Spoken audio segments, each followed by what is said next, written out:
사무엘상 14장 말씀입니다. 사무엘상 14장. 오늘은 36절부터 마지막 절까지 교독합니다. 사무엘상 14장 36절. 사울이 이르되 우리가 밤에 블레셋 사람들을 추격하여 동틀 때까지 그들 중에서 탈취하고 한 사람도 남기지 말자. 무리가 이르되 왕의 생각에 좋은 대로 하소서 할 때에 제사장이 이르되 이리로 와서 하나님께로 나아가사이다 하매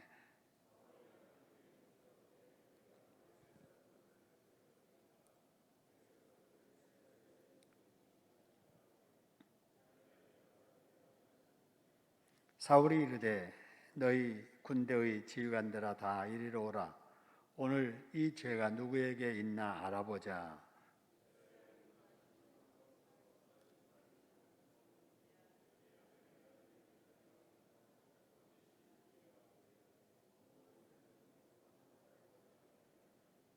이에 그가 온 이스라엘에게 이르되 너희는 저쪽에 있으라.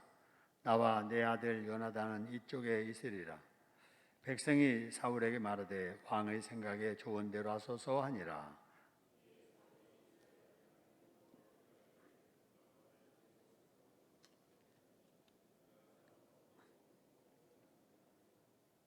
사울이 이르되 나와 내 아들 요나단 사이에 뽑으라 하였더니 요나단이 뽑히니라.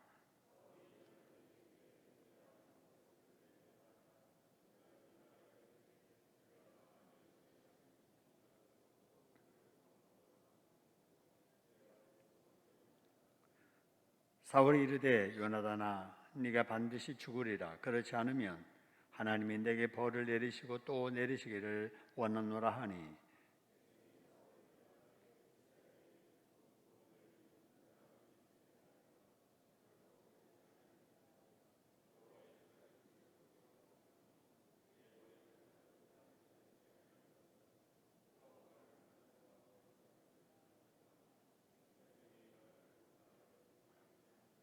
사울이 블레셋 사람들 추격하기를 그치고 올라가매 블레셋 사람들이 자기 곳으로 돌아가니라.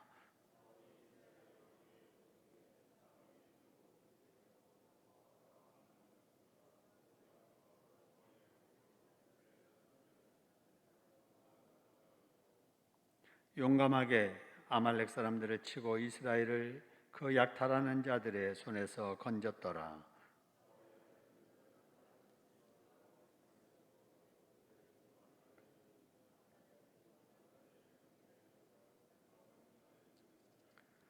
사울의 아내 이름은 아히노아미니 아히마아스의 딸이요 그의 군사령관의 이름은 아브넬이니 사울의 숙부 넬의 아들이며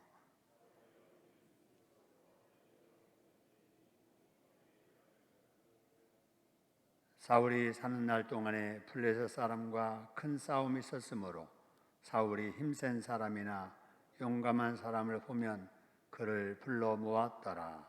아멘. 아멘. 오늘 이 자리에 우리 하나님께서 함께 하신 줄로 믿습니다. 기도하는 사람과 함께 하시고 또 말씀 듣고 순종하려고 하는 자들에게 함께 하시는 하나님께서 오늘 또 우리의 심령 속에 함께 하시고 우리 삶 속에 함께 하셔서 바이러스를 이기고 질병을 이기고 마귀를 이기면서 승리하며 살도록 축복해 주실 줄로 믿습니다. 자, 오늘 본문의 말씀 36절부터 말씀인데요. 자, 이스라엘 백성들이 하나님의 은혜로 블레셋과의 싸움에서 이겼지요. 마지막 전쟁을 수습하는 과정에서 하나의 실수가 나오게 됩니다. 무리하게 이스라엘 백성들에게 금식을 선포했잖아요. 전쟁 중에 허기지고 피곤해 있는데도 불구하고 전혀 백성들의 그 형편을 헤아리지 못하고 금식을 선포했다가 결국은 블레셋 잔당들을 소탕하는 데 기회를 잃게 되지요. 그래서 이제 2차로 이제 방법을 찾은 것이 오늘 본문의 36절의 말씀인데요. 이제 밤중에 가서 그들을 탈취하자. 그리고 한 사람도 남기지 말자라고 2차 이제 목표를 가지고 또 이제 잔당 처리하는 작전을 시작하려고 합니다. 이때 백성들은 그 왕께서 그렇게 원하시면 그렇게 하지요 라고 하지만 바로 그때 36절 마지막에 보니까 제사장이 나타나서 그렇게 먼저 결정하지 말고 하나님께 여쭤보고 일을 해도 합시다 이렇게 제안을 하게 됩니다. 여러분, 사울이 계속해서 하나님과 상관없이 앞서는 행동을 하잖아요.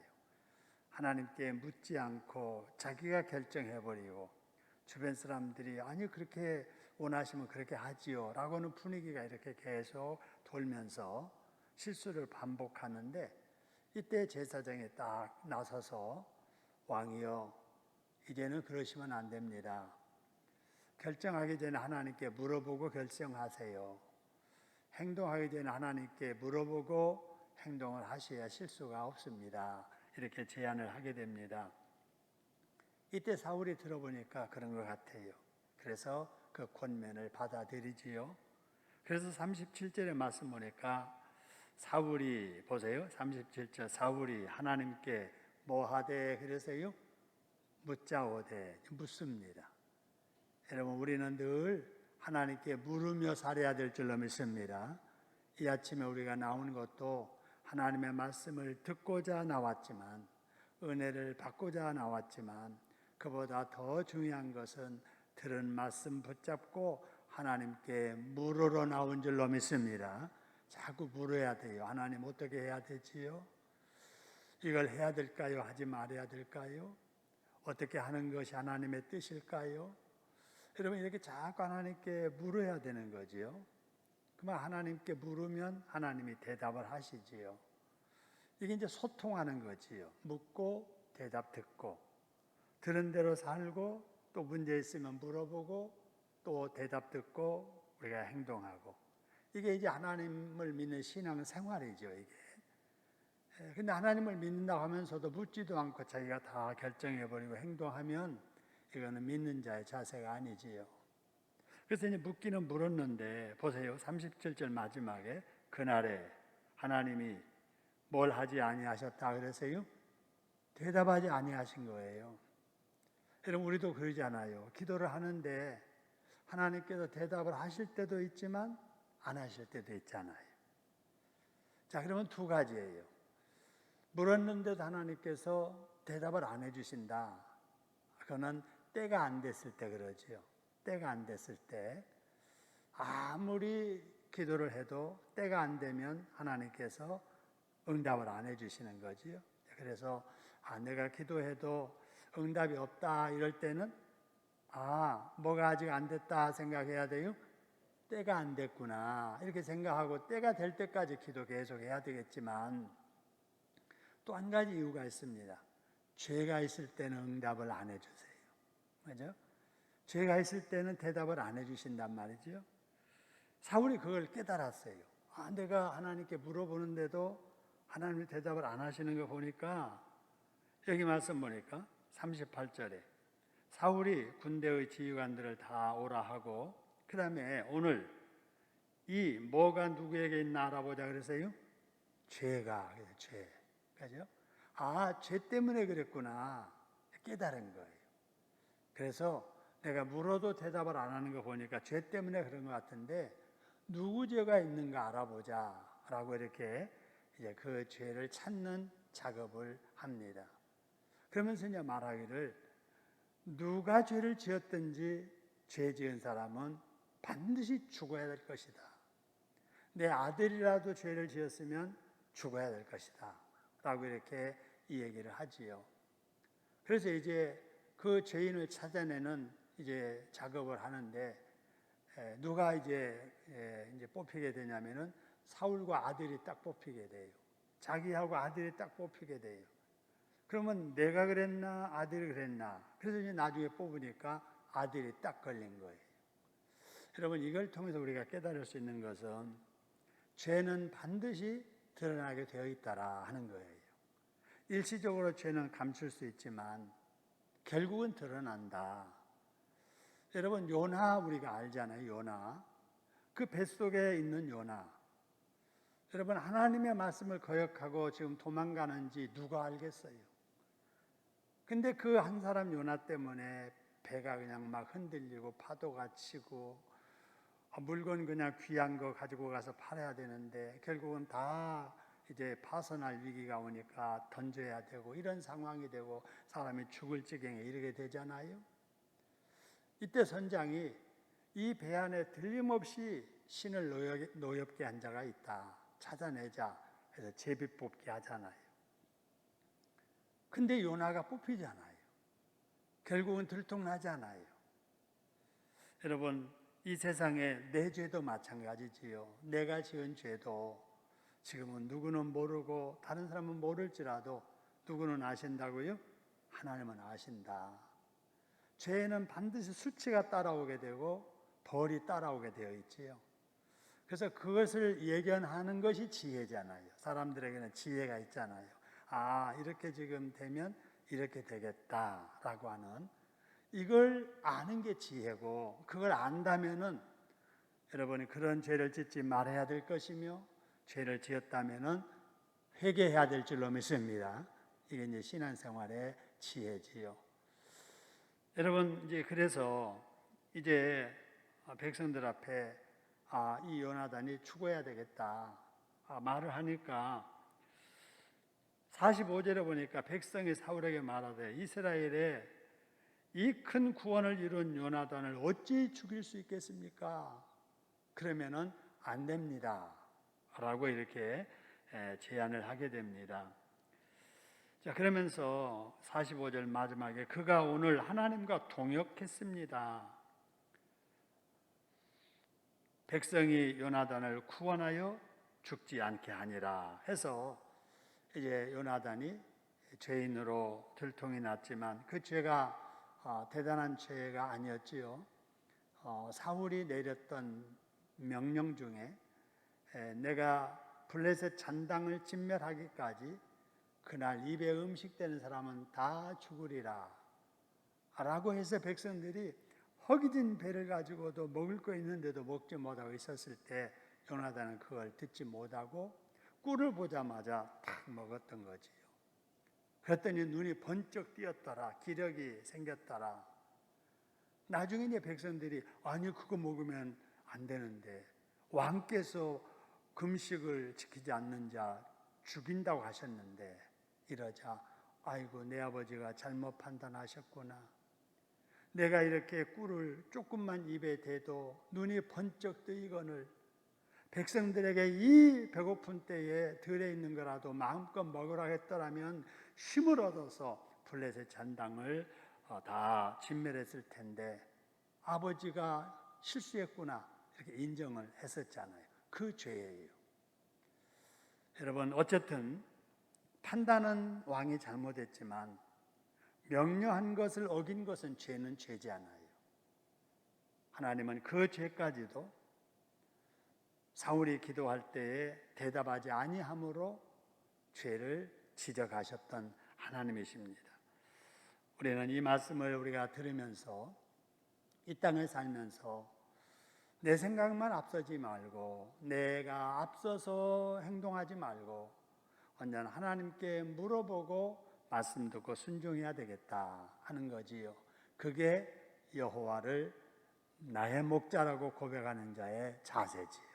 그죠? 여호와는 나의 목자시니 내게 부족함이 없다라고 고백하는 우리들이 하나님이 목자가 돼야 되는데 자기가 하나님보다 앞장서는 거예요. 사울이 그렇게 살다가 실수를 계속 반복하는 모습을 보게 됩니다.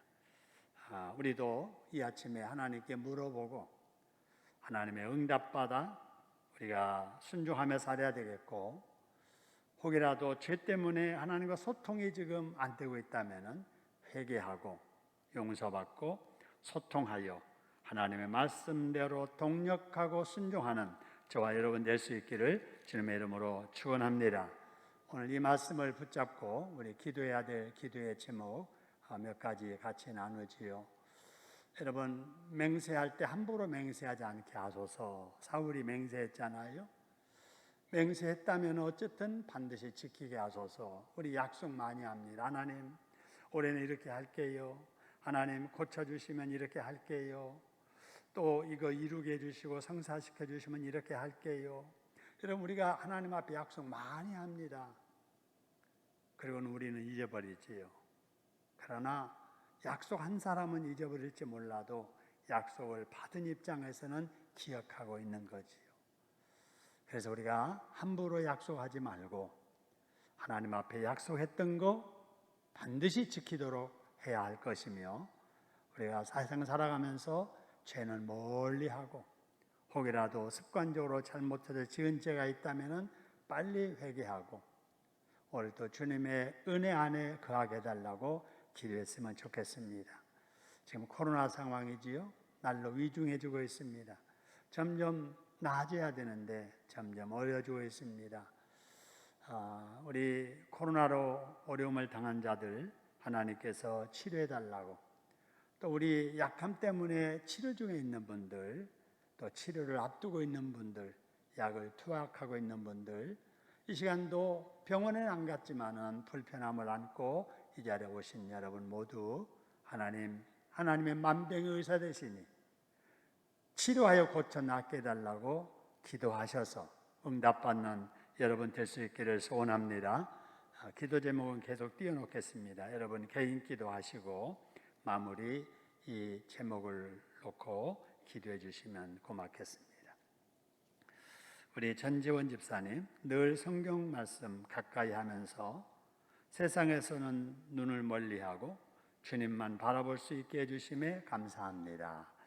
하나님 앞에 1,000번째 예물 519번째로 드렸습니다. 기도합니다. 하나님 아버지 고맙습니다. 조석으로 이렇게 시원한 바람이 불게 하시고 차츰 더위도 이렇게 물러가게 해주시니 감사합니다.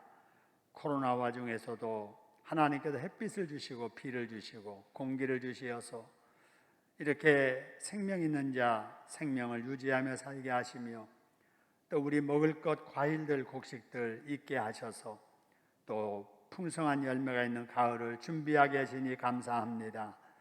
하나님, 이 아침에도 맑은 공기 마시며 하나님을 향하는 마음 가지고 이렇게 우리의 육신 아버지 걸어서 이 자리에 나올 수 있도록 하나님 힘주셔서 감사합니다.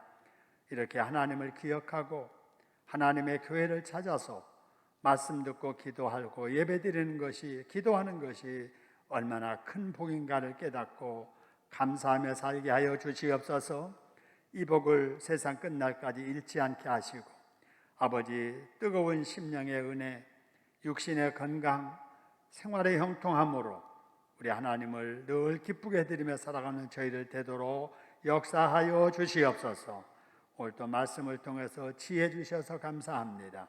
사울이 실수했던 거 나의 실수가 되지 않도록 하옵시며, 아버지 하나님, 늘 하나님의 말씀 앞에 귀를 기울이고 하나님께 늘 물어보면서 하나님께 응답받고 결정하고 행동할 줄 아는 저희들 되도록 도와주시옵기를 소원합니다.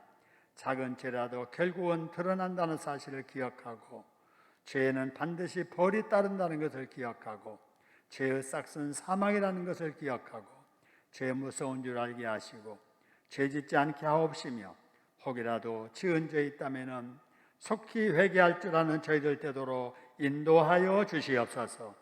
늘 하나님과 동역하는 자들 되게 하시고 늘 하나님의 뜻대로 순종하는 자들 다 되도록 인도해 주시옵기를 소원합니다. 약속한 것 사람 앞에도 지키지만 하나님의 약속한 것 반드시 지키게 하시고, 아버지 하나님이여, 오늘도 주님의 은혜 안에 거하면서 살게 도와주시고, 우리에게 약함이 있고 질병이 있습니다. 하나님 만병의 의사 되시오니 아버지 치료의 광선을 쪼해 주시어서 약함을 고쳐 낫게 하여 주시옵소서. 질병에 눌려 살지 않게 하시고 강건함으로 사명 잘 감당하는 이 자리에 모이신 우리 장로님들, 권사님들 되게 하시고 우리 집사님들 되게 하여 주시옵기를 소원합니다. 하나님, 우리 새벽잠에 있는 우리의 자녀들, 우리의 교인들에게도 하나님께서 은혜를 베풀어 주시고 아버지, 이 비대면의 상황에 하나님은 더 가까이 할 수 있는 아버지의 삶이 되도록 인도하여 주시옵소서. 우리 전재훈 집사님 일천 번제임을 드립니다. 아버지, 남편과 내 아들 우리 집사님을 기억하시고 아버지 믿음으로 하나 되게 하옵시며 온 아버지 집안 그리고 아버지 하나님여 이웃까지라도 복음 전하여 전도의 열매 풍성히 맺는 우리 집사님 되도록 인도하시고 아버지, 세상에서의 눈을 멀리하고 주님을 더욱더 가까이 바라보며 살아가는 복 주셔서 감사합니다. 오늘도 주님의 이름으로 승리하게 하여 주시옵소서. 우리 교우들 중에 병약한 성도들, 치료 중에 있는 성도들을 기억하시고 특별히 이 시간에 하나님 앞에 나와서 기도하는 기도 소리 들으시고 응답하시고 오늘도 주 안에서 복받으며 승리하게 하옵소서. 그렇게 하실 예수님의 이름으로 감사기도 드립니다. 아멘. 우리 다니엘 기도 앞에 영상 보시면서 카드 보시면서 같이 드립니다. 다니엘의 기도를 들으셨던 하나님, 우리의 기도도 들으실 줄 믿고 코로나19로 인해 고통받는 이웃들과 교회를 위해 간구합니다. 그동안 우리들이 하나님의 은혜 속에 살면서도 감사할 줄 모르고 하나님을 떠나 교만하게 살았음을 회개하오니 긍휼을 베풀어 용서해 주시옵소서. 치료의 하나님, 우리가 죄악을 돌이켜 우리를 낮추고 주의 얼굴을 구하면 주께서 들으시고 우리를 용서하시며 회복하시겠다는 약속을 이루셔서 코로나19 때문에 고통받고 있는 이웃들을 치료하여 주시옵소서. 그리고 코로나의 두려움에 눌려있는 우리들에게 지킬 것을 지키면서 해야 할 일에 최선을 다할 수 있는 지혜와 용기를 주시옵소서. 전능하신 하나님, 코로나19 방역과 치료를 위해 헌신하는 분들이 지치지 않도록 힘과 능력을 주시어서 그들을 감염으로부터 보호해 주시오며 맡은 자리에서 최선을 다해 사명을 잘 감당하게 하옵소서. 예배를 기뻐하신 하나님, 코로나19를 핑계로 예배 생활과 경건 생활에 게을러지지 않게 하옵시며 우리가 어떤 환경에서 예배를 드리더라도 성경 중심하고 성령 충만한 예배를 간절한 마음으로 드리게 도와주시고 어서 속히 정상적인 예배와 전도 환경이 회복되게 하옵소서. 우리의 예배가 삶의 예배로 이어져 받은 은혜를 가슴에 품고 들은 말씀대로 순종함으로 이웃에게 덕을 세우고 교회를 유익케 하며 하나님께 영광을 돌리며 살게 하옵소서. 어떤 상황에서도 우리를 지켜주시고 복주시는 예수님의 이름으로 기도드립니다. 아멘. 하늘에 계신 우리 아버지여, 이름이 거룩히 여김을 받으시오며 나라가 임하시오며 뜻이 하늘에서 이루어진 것 같이 땅에서도 이루어지이다. 오늘 우리에게 일용할 양식을 주시옵고 우리가 우리에게 죄 지은 자를 사하여 준 것 같이 우리 죄를 사하여 주시옵고 우리를 시험에 들게 하지 마시옵고 다만 악에서 구하시옵소서. 나라와 권세와 영광이 아버지께 영원히 있사옵나이다. 아멘. 아멘.